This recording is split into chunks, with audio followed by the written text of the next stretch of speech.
ஹாய்ங்க, இன்றைக்கி இந்த வீடியோவில் நான் எப்படி உளுந்தங்கஞ்சி காய்ச்சறேன்னு உங்கள்கிட்ட காட்டுறேன். அதுக்கு ஃபஸ்ட்டு 2 கிளாஸ் தண்ணி ஊற்றிக்கலாம். நான் ஆல்ரெடி ஒன்று ஊற்றிட்டேன். இப்போ இன்னொன்று ஆட் பண்ணிக்கிறேன். இதில் வந்து 2 கிளாஸ் தண்ணி ஊற்றிருக்கேன்.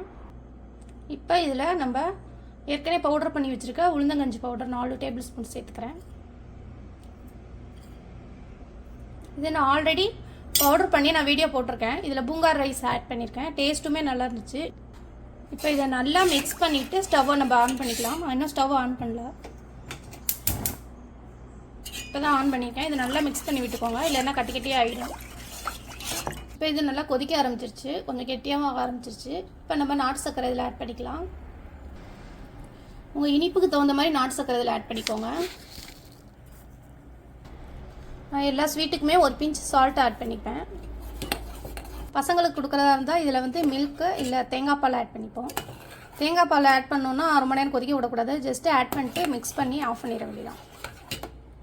நான் இதில் கொஞ்சோண்டு மில்க் ஆட் பண்ணிக்கிறேன் கடைசியாக. நல்லா மிக்ஸ் பண்ணிக்கலாம். உங்களுக்கு இன்னும் நல்லா திக்காக வேணும்னா கொஞ்சம் தண்ணி கொஞ்சம் கம்மியாக ஆட் பண்ணிக்கோங்க. இப்போ நம்மளோட உளுந்தங்கஞ்சி ரெடி ஆகிடுச்சு. பவுலில் மாற்றிட்டு உங்கள்கிட்ட காட்டுறேன். இப்போ நான் இதை பவுலில் மாற்றி வச்சிட்டேன். ஒரு இதில் தேங்காய் போட்டுக்கிறேன். எனக்கு தேங்காய் போட்டு சாப்பிட பிடிக்கும். ஸோ ஒரு இதில் தேங்காய் போட்டுக்கிறேன். ஒரு இதில் வந்து தேங்காய் போடல. இதே கிட்ஸுக்கு உங்கள் கிட்ஸுக்கு வந்து நட்ஸ் பிடிக்கும்னா நெய்யில் ரோஸ்ட் பண்ணி இதில் ஆட் பண்ணிங்கன்னா இன்னும் நல்லாயிருக்கும்.